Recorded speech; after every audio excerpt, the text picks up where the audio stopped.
All right, folks. Today we're here with Brian Beckstead, co-founder of Altra and avid fly fisherman. Thought I should throw that in there since you got some flies behind you in the background. And probably a lot of other things too that I'm leaving out. So maybe we'll get into all those things. But I feel like you're on here for the shoe talk, so that's probably the most important part. That's true. So tell me, for those who don't know, and I feel like most people know, but tell me a little bit about Altra and your role in co-founding the company, maybe how it started, how the original vision for the brand, and then we'll get into kind of where we are now. Sure. Altra was started in Orem, Utah. There was three founders, myself, Harper, and Jeremy Howell. We came from a background of run specialty. Golden's father owned a running store, and so he obviously started working there when he was a kid. I started working there when I was 16 years old, and that was 25 years ago coming up now. So, I've spent my whole life, my whole career in running industry. It started at a back room of a running store, and so one of the things that was unique at this corner was our emphasis and focus on biomechanics. And this was even in the 80s. We started doing video analysis on full body biomechanics from a really early days, and that kind of passion in biomechanics after 15 years, it started leading to Golden and I were both doing at university level, and so by that point we were managing the store, and so you have a little more access to shoes and selling all the shoes, knowing all the technologies, and we started experimenting on the shoes. Golden had this brilliant idea one day of putting a shoe into a toaster oven. You can still do this to this day. If you put it at 275 degrees, you wait for the glue to bubble. As soon as the glue bubbles, you can pull it out and you can literally peel the shoe apart. You could do this in your own toaster oven today. And that's what he did. Took the shoe and basically put a flat foam, Spenco foam piece, glued back the upper and the outsole, and just made it flat. And called me up and said, dude, Brian, you can never believe this idea I had. And so one thing leads to another. We start doing it to ourselves, testing it ourselves, and then we started testing it on other people that were having issues. One of the things that we found was that with this flat shoe, which we needed a term for, and eventually came out as we called it zero drop. So when you hear the term zero drop, that was us, and the benefits were awesome. We started doing video analysis on this, and we're like, man, people heel strike substantially less. People are rolling their ankles less on the trail. So it really kind of started out from a zero drop standpoint.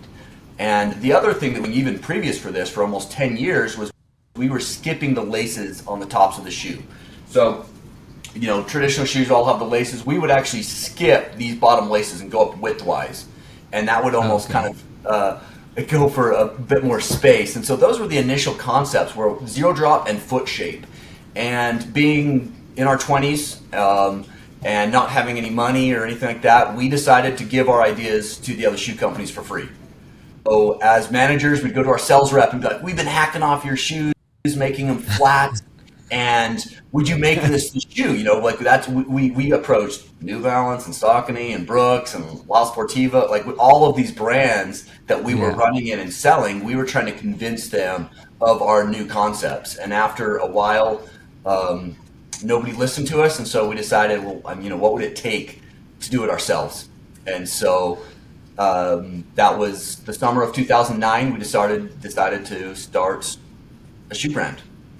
So that's kind of the background there. From there, we got bought, launched the brand in 2011. And again, if you want more details, by all means, sometimes I have to try to do this quickly. I mean, one thing, you're kind of getting to it right now. I know that you ended up getting purchased by Vanity Fair, a brand that has several big outdoor brands underneath them.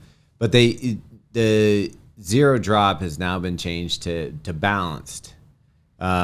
Is it weird to watch kind of like as you take your baby and it starts to go into a direction where you have to kind of work with a larger team and almost have a boss where you didn't have a boss other than the consumer and maybe some investors.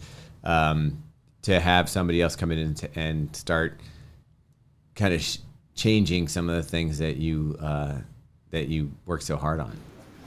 Yeah, I mean, I think that there's always, change is always hard. Change is inevitable. When we launched in 2011, we were still pretty broke. I mortgaged my dad's house to launch the shoe brand. We borrowed this money from an angel investor and so forth. So we went through one acquisition through a company called Icon Health and Fitness.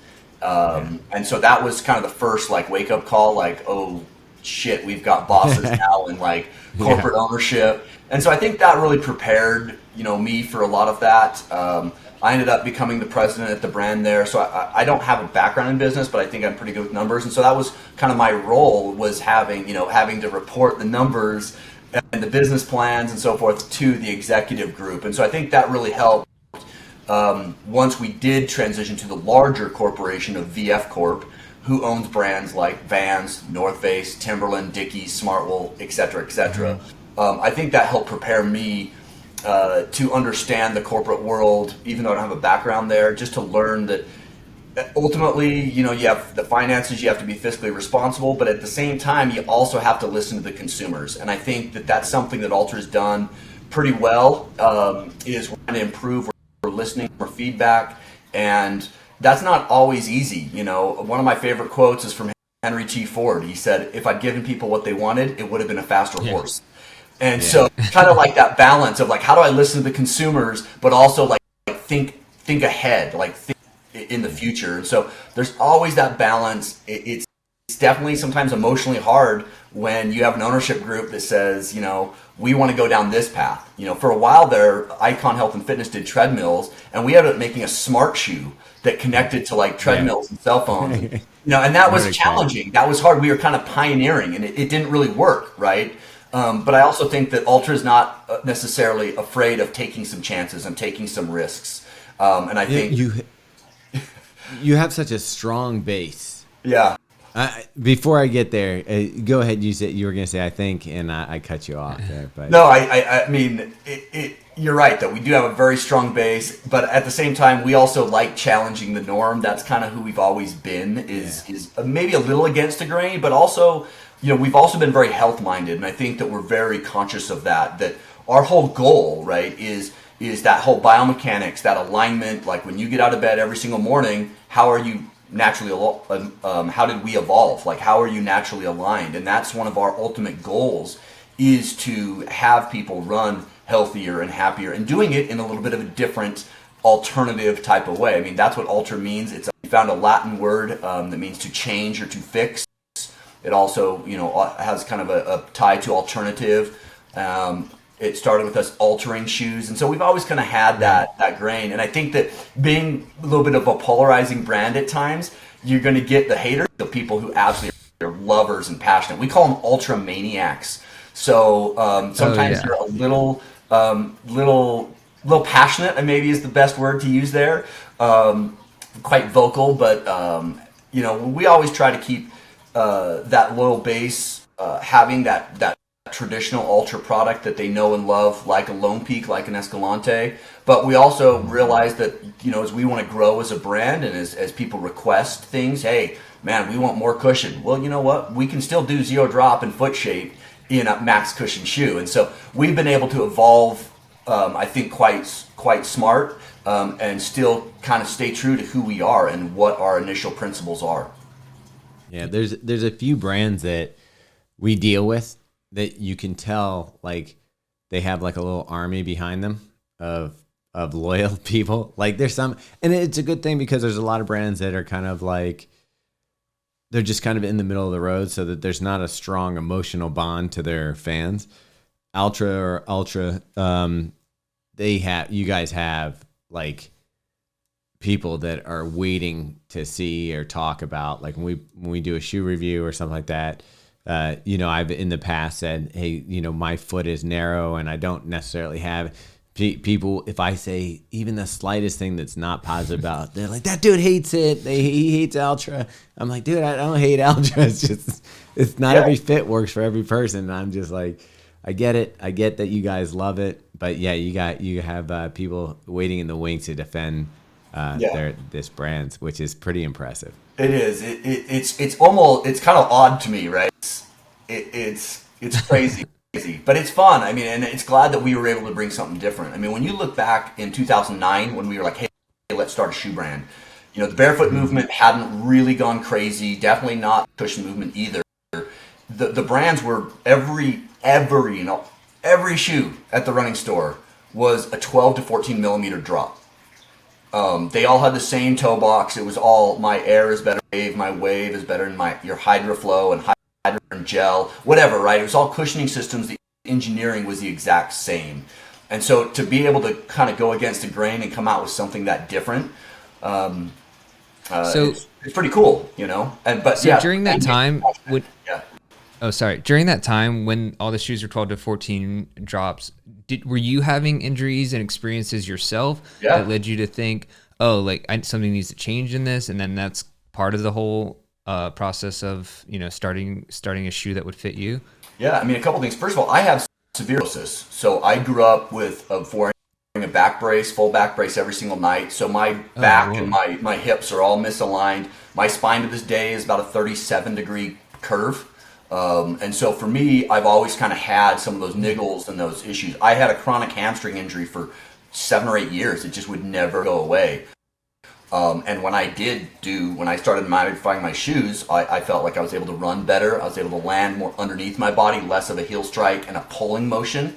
And my hamstring issue has gone away. I haven't had it since hacking off my shoes and running in modifications, right? So that's just my personal experience. And I felt that. But then people started coming into the store, right? Yeah. Like people were coming in, and you and Golden were hacking up shoes for people. Yeah, we moved off of the toaster oven because that was a little bit less efficient.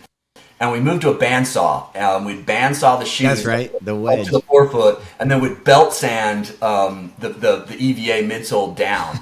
And we found a shoe cobbler across the street who would do it for $20. So we were selling people these brand new shoes and saying, you know, if you want, you could always try this. And we had people do that in 2009. 1,000. It was wild, and it just spiraled. People were like, "This is amazing," and that was when we there's like certain draws, certain purposes in life, and there was definitely this draw that we had to do this. If no one other brand was going to do it, we were like morally obligated. I don't know, whatever, right? Like we just felt like there was like a wave of movement to make it, and it's borderline miraculous that we were able to make it happen from a funding standpoint, from finding factories and everything like that. It was quite the wild ride, and obviously we're really proud of what we created. And obviously, Vault is a brand. You know, we've expanded. We launched 12 years ago, and we have a huge offering now compared. We launched with a road shoe. People think we're a trail brand. Our first shoe was a road shoe called the Instinct. And we launched the Lone Peak shortly thereafter. And now I'll tell you something about the Instinct. I'm gonna jump in here real quick. On the flight to run the Arizona Marathon, Jeremy Howlett sent me, because I was like, I don't like the color that you guys did the Instinct. He said, "Do you think you can do better?" I said, "Send me the shoe, the Illustrator file, and let me play around with it."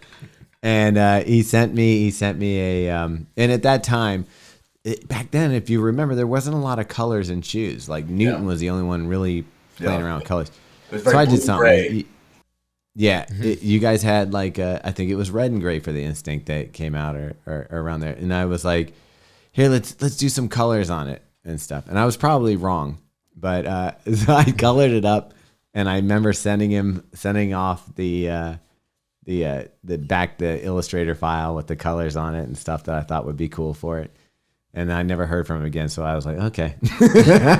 I'll tell you, I have no design experience language. That's not my forte, and I'm so glad. The poor colorists, the people that do the colors, it's got to be a rough gig. Got to be a rough gig. Well, I gotta say, your shoes have really come a long way. Like just the aesthetic of the shoe now, and I'm sure this helps having like going from being 3 of you to probably having a team at VF and everything like that. That the colors are beautiful now. Like you really come out with some great looking product. I think we have. It's been a focus of ours, right? We recognize that Our shoes have more space in the toe box. It's a little bit of a different type of look and feel. And so how do we evolve that? How do we modernize it? How do we get the design language right, the colors right? And we've made a lot of mistakes over the years. I think but we have continually gotten better. And I think in the years you've seen a really good jump in terms of both design and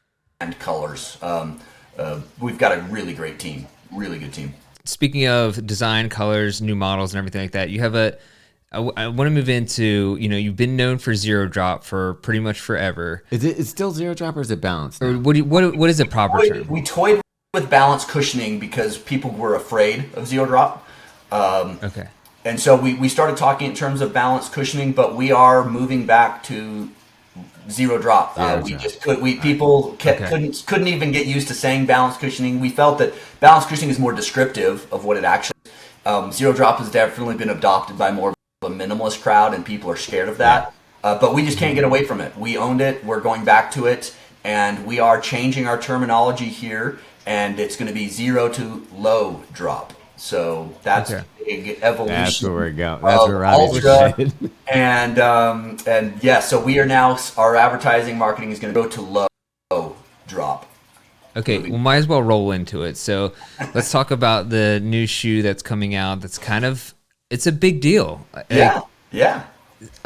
For you, I'm sure, for the brand as a whole, but I think we've seen some other brands like Topo Athletic kind of taking a foothold, for better, no pun intended, in that kind of zero drop 4 to 5 millimeter range with a similar foot shape. And so now you have a new shoe coming out, which is it the FWD or is it the forward? What's the proper? The Forward Experience. Forward Experience. Okay. And maybe just talk about that move into now what is a low drop 4 millimeter drop shoe. Sure. Well, first of all, this is not something that is like new or, VF has forced us into this. Like, this is something we have talked about for 10 years. Since launching the brand, I've heard, oh man, I love the toe box. I just can't do zero drop. For whatever reason, they just aren't comfortable, or they tried it and worked for them. And so we've heard this for years and years and years and years and years. Prototypes from like 8-9 years ago of insoles that you would take the wedge off, so you could go from like a 6 mil drop to a 3 mil drop to a zero drop in the insole, like transition. We have prototypes of that. We have designs from years and years ago, even pre-VF on drop shoes. And so it's just something that we have talked about. We have ad nauseum. We have looked into and researched and figured it out. And we feel really good about that. This is the time. As a brand, we have heard so many people be like, man, I tried Altra. I love the toe box. I just need a little drop. And so we've taken our time, and I think that we have a really cool shoe that comes out. If you're an Altra loyalist, that's fine. The shoe's not for you, right? We still have all of those same shoes. It's not taking away from anything that Altra is doing or historically is doing, but it definitely adds a whole new consumer base that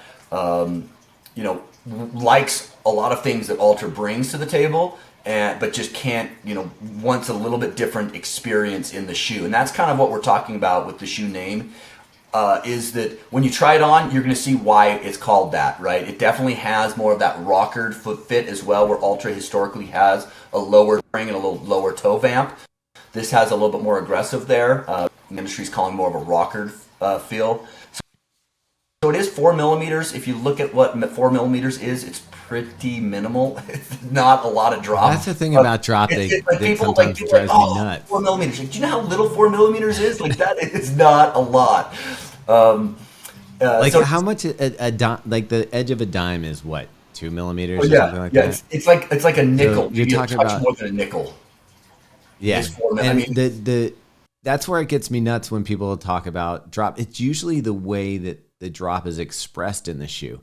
So it's if it hits in a way that stops your foot from moving forward or interrupts your gait, that's more important to me than when, like, how much or how little. But like, I think it adds another dimension, because the people that are running an Altra typically I would say it's somebody that would appreciate a rocker shape. And I even think in your race day shoe, while you can call it zero drop, it's rockered, and you're gonna feel a little bit of that forward movement. Do you feel that? And it's funny I said forward. There you go. Do you feel that this shoe and maybe some of the shoes that you're gonna have coming into the line with more of that rocker shape are gonna be conducive to people who don't have the strength in a zero drop shoe to really push the pace? Maybe these rocker shapes will help them roll through the stride a little more easily. Absolutely. I mean, this shoe with such a low drop, with kind of that foot shaped toe box, it flows really nicely. It's a really smooth ride, and we're excited about it. I don't think it feels like other 4mm drop shoes either. It's a really cool experience that people are when they try it on, they're going to realize, oh wow, this is cool.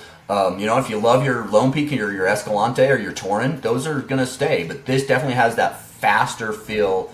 It rockers you forward. And, keep in mind, the heel height, where the heel is and where the forefoot is, that's still, in all of our shoes are zero drop. And when we talk rocker, the midsole just gets thinner for those who aren't fully familiar there. It's going to feel that rocker. This shoe has that. It definitely feels a lot like our racing shoe, like the Vanish Carbon. What we did with the Vanish Carbon, we moved the zero drop spot just a little bit back, so it rockered a little earlier, a little more aggressively, and we've done that with this shoe, and then of course added 4mm. It does have a really nice wide stable base as well, so even though it's incredibly light, it's surprisingly stable, and I'm excited for it. I love my Altra, so I don't know how often I'm going to end up using this shoe. It's not really made for me, but it's definitely made for a consumer that likes that feel, and also it's a little more fashion forward. I think it's got a really good design language. I really like how our designers have built it, and the looks and the aesthetics. It's cool. It's a cool looking shoe. Can you grab it behind you and hold it? I've got the other one right here. Yeah, one right there. Okay, yeah. So my light's little right there. Another question is like toe spring. And can you tell me what the difference is?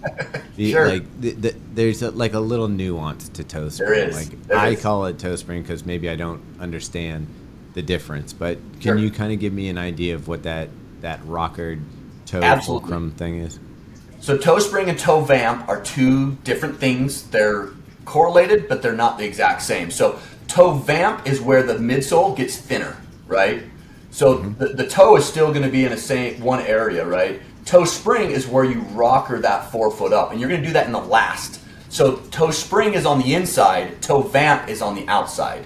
This shoe has a little bit more. Altra's historically a very low toe spring and toe vamp. They're low on both. Toe spring, if you elevate the heel and then you add a bunch of toe spring in it, it's going to cause a lot of tension on the top of the foot, right? So we have to be careful with that. Now this toe spring is a little bit more than, say, a Torin, but it's not as much toe spring as a lot of brands out there. So we still feel like it has more of that healthy, more natural foot base, but it is more aggressive in the toe vamp, which is that midsole getting thinner.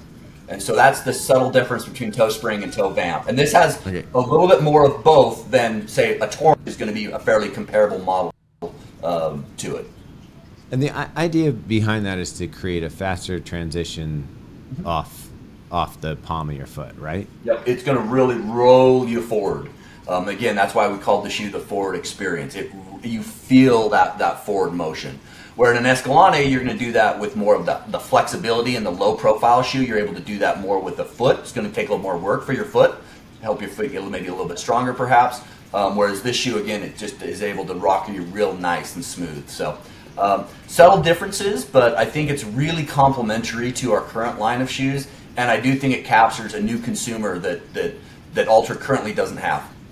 Yeah. So how will you kind of message that to a consumer that might think Altra is zero drop all the way? Maybe they've heard about them in the past from the running store or somewhere else, and in their mind, if they see an Altra shoe on the wall, it's a zero drop. How are you going to convey that? Oh yeah, this one right here is actually a little bit different, 4mm drop? It's a good question. I would think that a lot of it's just going to be coming out organically. I mean, how many people I think you kind of alluded to it earlier. It's like, wow, this is a big deal. Like, wow. So I think there's going to be a lot of word that spreads organically. I'm hoping that it's not going to have to be this forced marketing concept. It's going to happen where I tried Altra years ago and it just didn't maybe work for me. And all of a sudden people are like, dude, they're making a drop shoe. So I think it's going to really spread word of mouth. I think obviously our Altra loyalists are, hopefully they don't get too upset. I don't know why they would. It kind of, but maybe that word's going to spread. I think retailers are really excited about it. We've sold this in really aggressively to our retailer partners and they are very good about it. So I don't think we're going to have to do a ton of communication here. Another thing that we're doing, which is unique, and we're not really marketing it a ton, but we are talking about it internally, and you're going to see that as we go externally in the near future. And we're talking about shoes now that instead of, light cushion, max cushion, pronation, neutral, road, and trail, we're going away from a lot of those in the way that we build our shoe lines. And we're building it in terms of what the customer is going to experience, a bit more of an emotional. So our silos now, here's some alliteration here. Our feel, those are going to be your Escalante, Superior, Lone Peak, right? Feel category. We have our float category. That's going to be your Olympus, your Torin, your Rivera, right? A little higher cushion, but still zero drop, foot shape. And then we have our forward category. That's, of course, going to be the Forward Experience. And we're also putting that Via Olympus in that. Even though the Via Olympus is still zero drop, it does have more of an aggressive rockered forefoot. You feel that Forward Experience in the Via Olympus, which is behind your left shoulder there. Yep, right there. Yep. Yeah. That's going to be on our forward category. And then, of course, again, holding to the alliteration is fast, right? That's going to be your Mont Blancs and your Vanish Carbons. So we're trying to express the way we talk about our shoes in terms of a more emotional base, in terms of more of what the consumer is going to experience and feel while they're running. So it's feel, float, forward, and fast. So that's how we're trying to communicate it, where it's not just about a drop, right? The shoe is built differently than just, we just added 4 millimeters. It's not quite like that, right? We've changed the way the outsole works. We've changed the rocker, the drop, but it still has our foot shape fit. So it's going to fit like a Torin would, right? Right. So anyway, that's how we're communicating it, and obviously we're going to mark accordingly, but we're going to rely on word of mouth and just allowing people to try it on for themselves and the difference. All right. So the Instinct was your first shoe. Yep. And that was a road shoe. Yep. The Forward that we're looking at right here, road shoe. I'm guessing that is going to translate into some trail shoes as well. Are we putting a limit on the 4 millimeters, or are we just designing shoes that work and achieve this emotional feeling that you're trying to convey, and so it's not going to be like a hard and fast rule? Yeah, I don't think hard rules. I'm not really a rule guy. I'm not like great at that. So I think we don't want to put like limits on it, but I do think we want to kind of stay focused. I don't think that this is going to replace and distract us. I think we're still very committed to our foot-shaped toe box and our zero drop. I think adding a few shoes with 4 millimeter drop, I think, is kind of where we're heading right now. And I don't see it expanding totally crazy. I think it's going to be kind of a small line of shoes that's going to just meet a consumer demand and a consumer interest that, frankly, Altra's had for 10 years. It's like about time we responded to those requests, right? So I don't think it's going to get crazy. I don't think we're making a whole ton of shoes there. We don't have plans for that. But I do think there's going to be some nice additions to this line in the coming years, and I think it's just going to be complementary to what we're already doing. And I'm really excited about it. It's finally, I don't have to hear people be like, when are you going to come out with a drop shoe? I don't have to listen to that anymore. So it's really nice. Shut up. Yeah, exactly. We built it for you. Here you go. And it's honestly, I've run in it. I actually really like it. It's a really good feeling shoe. It's comfy. I like it. Nice. So if you had to, maybe someone who's running Altras before, what would you say is the closest comparison on the zero drop side of things to the Forward Experience that you would maybe compare it to? Well, it's the shoe that not a lot of people have tried this, but we have a shoe called the Vanish Tempo. It's our non-carbon race shoe. Yeah. It feels like a training version of that.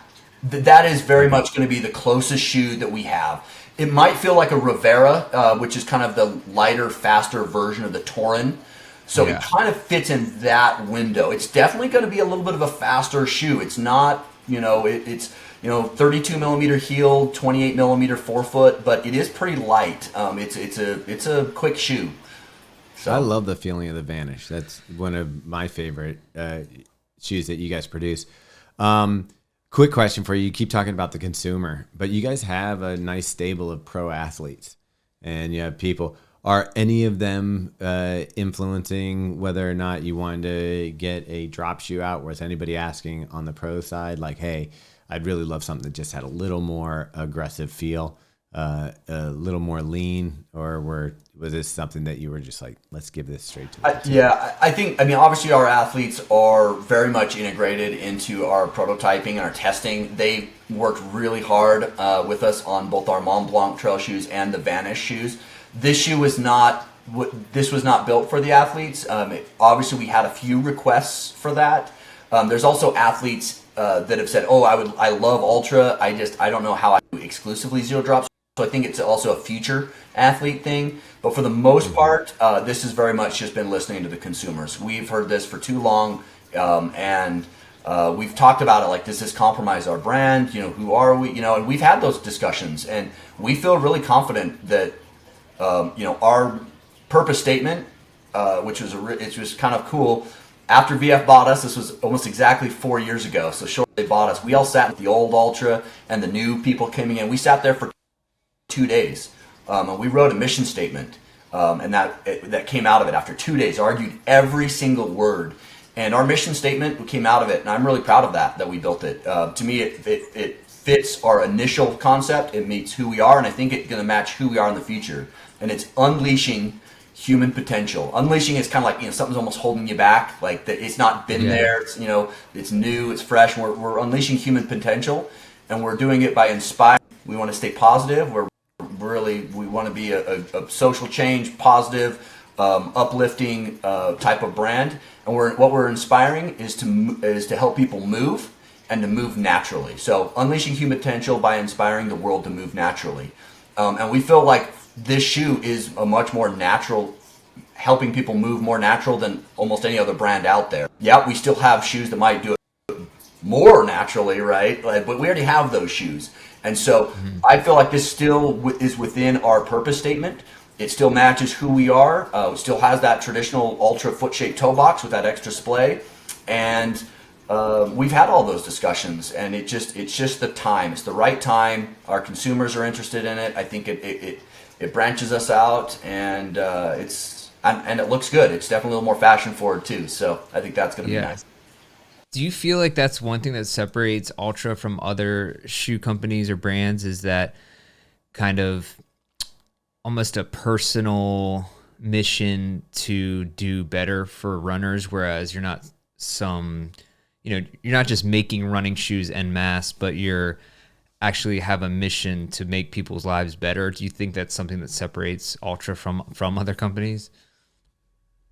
Yeah, I absolutely do. I think that you see it in everything from our employees to our fans, our loyal fans, to our athletes, that there is this sense of, hey, we're doing this because we believe in natural alignment and natural motion. We believe in that. And I think that that's really part of our identity. It starts obviously with the founders, and I believe it has trickled down to employees, athletes, consumers. Almost annoyingly so sometimes, so apologize for that. But at the same time, it's who we are. And I always say it, let's unashamedly be Altra. We don't have to apologize for our zero drop. We don't have to apologize for our foot-shaped toe box. We're proud of it. Let's take a second here, though. So, okay, you decided after consumers had come to you for a while and said, hey, we'd love an option that has a 4 millimeter drop. There's some other things that I'm sure people are requesting. Is there anything else innovation-wise that we'll see coming out of your company that is a direct result of things that continually are asked for from the consumer? I think the one thing is more carbon. We're really excited. We have a carbon trail shoe coming out early in 2024. We have some updated road shoes with carbon plates. And so you're seeing that. We're also continuing to quest for more colors, and I think you're going to see more color options from Altra. You're going to see continue to see us kind of pushing out some vibrancy, but also just having more options in the color spectrum. So there's a lot of things that we're listening to. Obviously there's always the foam battles now, where there's less about the inserts that traditional brands have, and everyone's foam has gotten.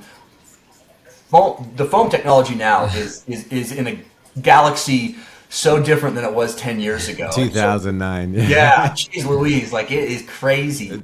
Basic Foam, EVA just won't cut it anymore. no, and so there's some really cool super foam stories that we're going to be able to tell next year that you're going to learn more about. So we're really excited about some updates there.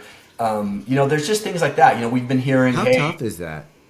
How tough is the foam thing? Because it seems like companies get a foam, it's like proprietary. So now that's their formulation or whatever. And these chemical companies are probably selling licenses to certain compounds.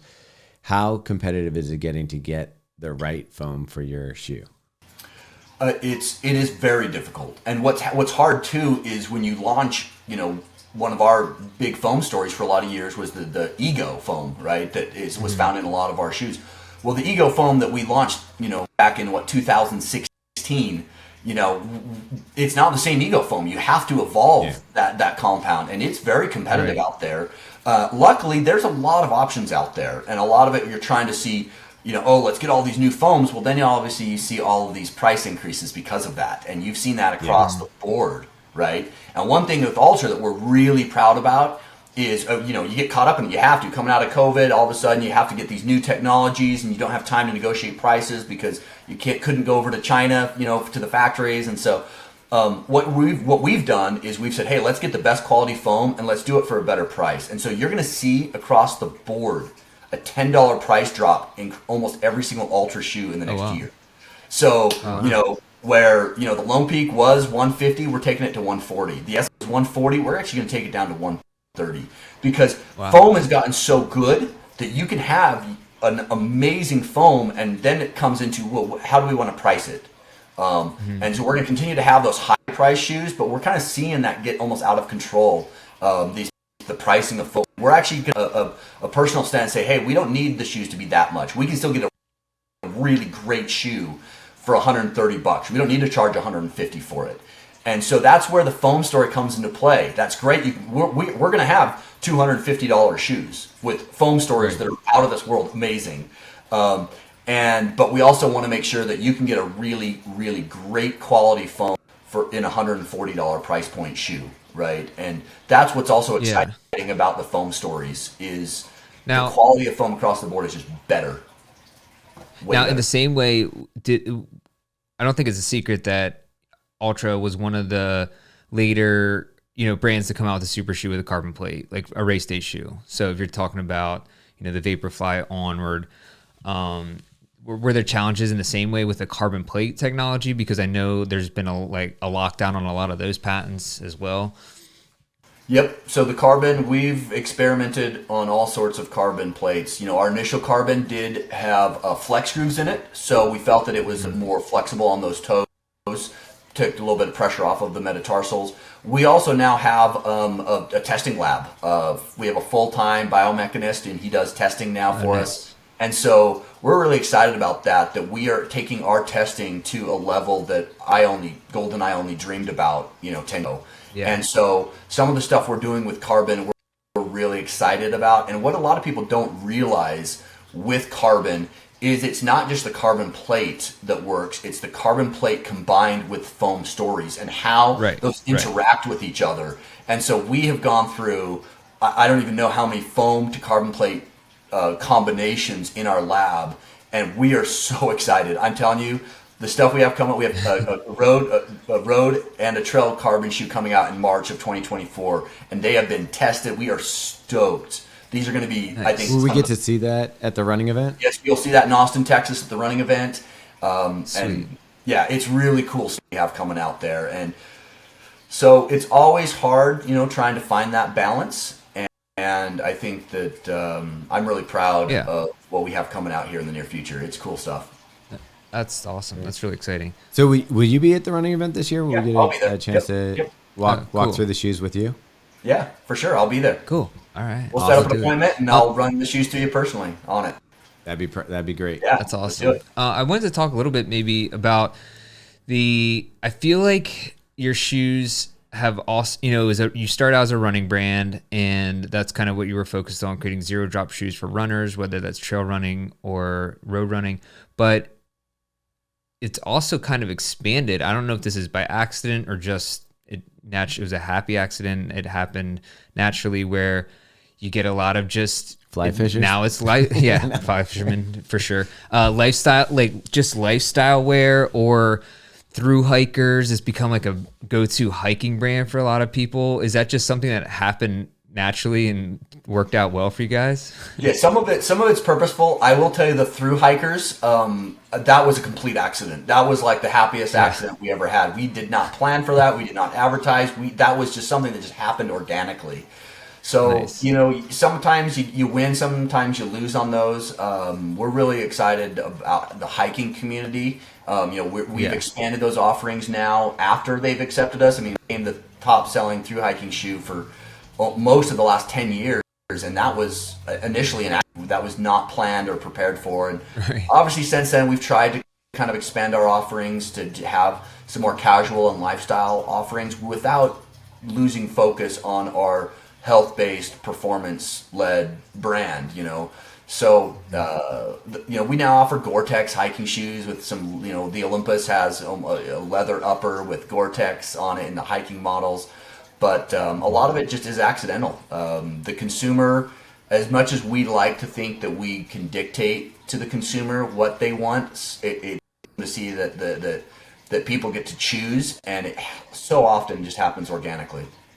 Yeah, that's awesome. What's one of the hardest things when you were starting out, or maybe even recently, one of the hardest things you had to go through as a co-owner or co-founder of a brand? We mentioned it earlier. I think the two hardest years were the acquisition years. Acquisitions are so difficult. And it's not just a change of ownership. It's not like, oh, I've got a new boss. It's not like that. It's the systems, the shipping. You change warehouses and complete operating systems, and then you're trying to fulfill orders on time, and there's mistakes, and then you have to get the invoice and the legal teams on sync. They are very, very difficult. So we got acquired in 2011 by Icon. We got acquired in late 2018 by VF Corp, and those acquisitions are just they are so hard. And it's so hard. It's strange because when you did get the transition to Icon, I don't know if there was a production issues or something that was going on. You switched maybe factories or something like that, but I noticed that there was some quality control stuff going on. Is that something else that was like they had preferred vendors and stuff, and then all of a sudden you're dealing with a factory that's not familiar? Yep. And anytime you get a new factory, that first batch is always going to be a little worse. Unfortunately, we had our Olympus that came out, and that first batch, the soles were coming unglued a little bit, and it was so frustrating.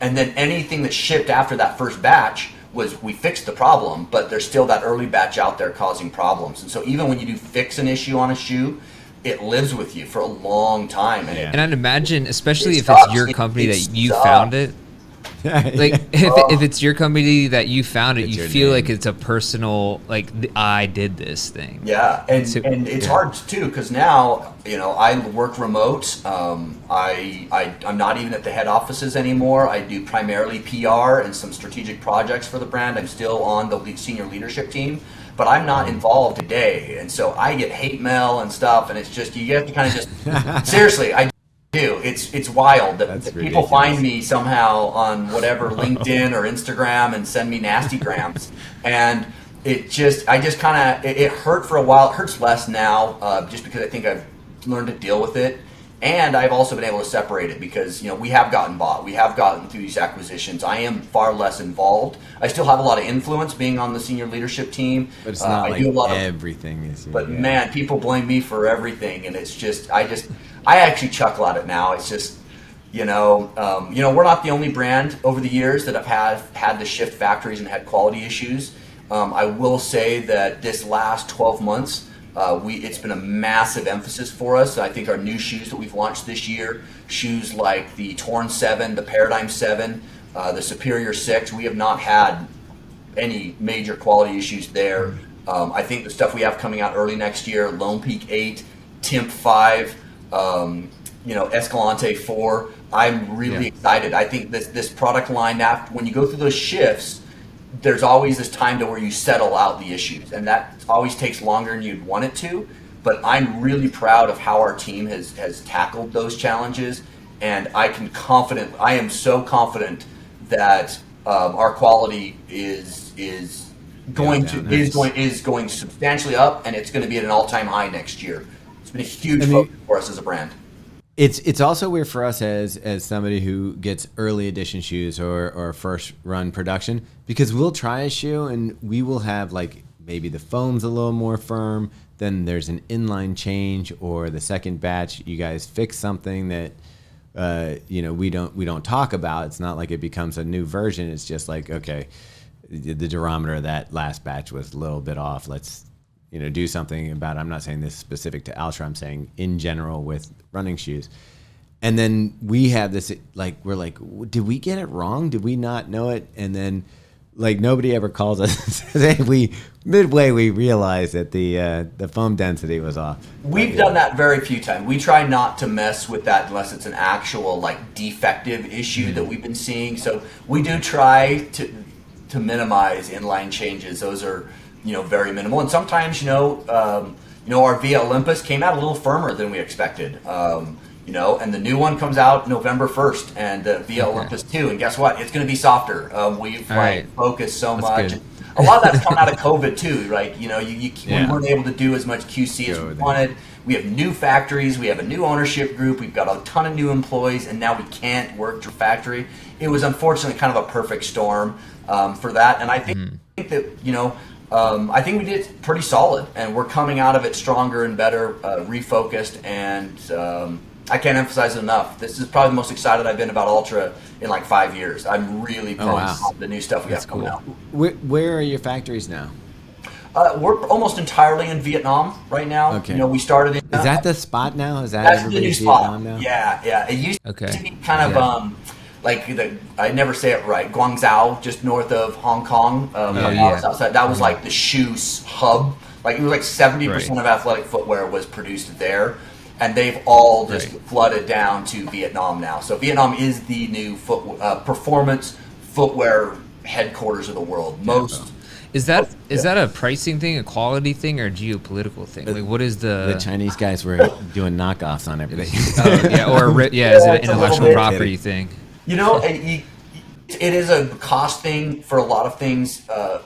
Whether it's some of its taxes, coming on, particularly in Europe, for example, the taxes are much lower coming out.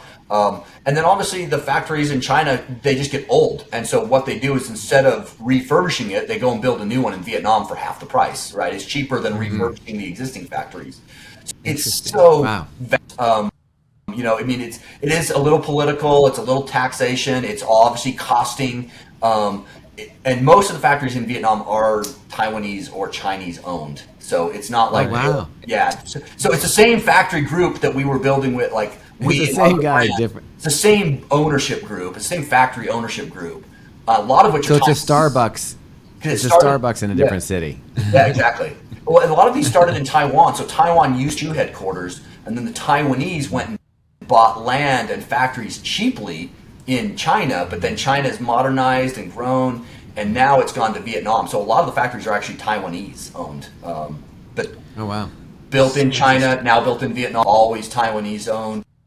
Some of them are, anyway, it's really interesting, the footwear world, and we've bounced around through various factories. We're really happy. Our number one producer, we've been with since 2013. And Viet's we've got some other ones, let's try some new ones. And then they're like, oh my gosh, this factory you guys have had is really, really good. So our number one factory we've been with for 10 years now. We have a great, almost 10 years. We have a great relationship with them. And again, they went and built a new factory in Vietnam. Cool. So have you gone over and been to Vietnam? Yeah. Have you fly fished in Vietnam? I've not. No, I have not. I would love to go fishing. I want to go in Thailand. There's some really cool fly fishing over in Oh, Thailand. But right now, I've been focusing my fly fishing in South America. So that's been my latest thing. Along the lines of fly fishing, not to get off the shoot topic, but is there a way to get into fly fishing without going into a money pit? I feel like every time I want to try fly fishing, I'm like, I could just see myself spending like Waders, wicker insane baskets. amounts of money. Oh, it is. It's like any hobby where you're like, oh, running. Everyone's like, oh, running's a cheap hobby. All you need is a pair of shoes, and that just doesn't work, right? Because then you have to get running tights. You got to have 8 pair of running shorts because you don't do laundry enough, and then you got to get rain jackets. It's cheaper than cycling. It's like yeah, running theoretically should be cheap. Yes, theoretically you could do fly fishing cheap. It just hobbies that have kind of an addictive. Positive addictive or negative addictive, and fly fishing and running, luckily they're positive addictions. Unfortunately, addictions kind of spiral, so it's very difficult to do fly fishing cheaply. Yeah, you can do it. It's very difficult. I mean, it just seems like one of those hobbies that is endless. The amount of it just seems you could go forever in the tying the hatches and then everything. vacations. And then, Oh yeah, you don't have a great fly fishing stream in your backyard all the time. Well, I do have a great fly fishing stream, but I get tired of it. So I spent all these summers up in Alaska doing all the Alaska stuff. And now it's like, now winters are rough. I would rather fish. So now I go down South America. And I actually fly out to Bolivia here in 8 days to go fly fishing. And then I do Colombia every February. So now it's like, I want to go fly everywhere where you... Yeah, I want to go fly fishing in Thailand. I want to get there. I want to go in Africa. And I've got all these bucket lists. I'll be able to fly fish the rest of my life and never, get tired of it because I can change it up. And so, anyway. What's your, maybe not biggest catch, but your favorite catch that you've caught on a fly rod? Well, you could always, I this is how dorky I am, and I always kind of have a little entrepreneur spirit to me, but you can check it out. It's payaraflyfishing.com. I've become obsessed with a species called Payara. And they are essentially vampire fish, so they have like 4-inch fangs coming up out of their mouth. And I go down there and I've developed flies for them, and I go down and I'm obsessed with Payara. They're like this crazy species, and it's really, really awesome. Interesting. Is that a good fish to eat as well? Yeah, they're delicious. They're a little bony, but smoke them. My biggest is 33 pounds. It's like almost 4 feet long.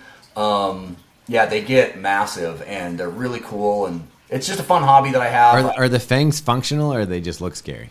Oh, yeah. Well, I mean, they eat things. I mean, they demolish fish. I mean, it's kind of like a piranha, almost like you'd think of piranha feeding frenzy, but these things just go after much bigger species, and they are gnarly. Yeah, very, very functional. I mean, there's like a tiger. It's just like a saber-toothed tiger. They just nail stuff. So it's fun. And is that like similar to bonefish or different?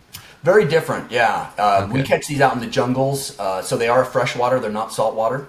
Mostly always found on the Orinoco River basin. So you have the Amazon, and then you got the Orinoco River, and the Orinoco River is the 4th largest river in the world by volume. And they all go to the Amazon. Right. And it's still similar. It's all part of the Amazon basin, Amazon jungle, but it is the Payara live in a different of water and in a different river system. So that's where they're found almost exclusively in the Orinoco River basin and its tributaries. And it's kind of become a passion of mine these last several years, and it's fun. So I love that. I find myself a little less. It's like I run enough 100-milers at this point. I just don't want to run any more 100-milers. I'm in my 40s now, and so I think fly fishing's kind of replaced a lot of I still run a lot. I just do 5 and 10-mile trail runs instead of 100-mile trail runs. So okay, real quick, I had to throw this out there. So I've always had this idea of doing, and maybe this exists, I don't know, out where you are, but an ultra race where it's tied into fly fishing or just fishing in general, where you carry your rod with you, and there's it's not just if you finish first, you also have to incorporate what you caught along the way into the prizing system and the finishing system. What's the time limit on this? They have that. Look it up. It's called the flyathlon. They actually have all right. a race. Okay.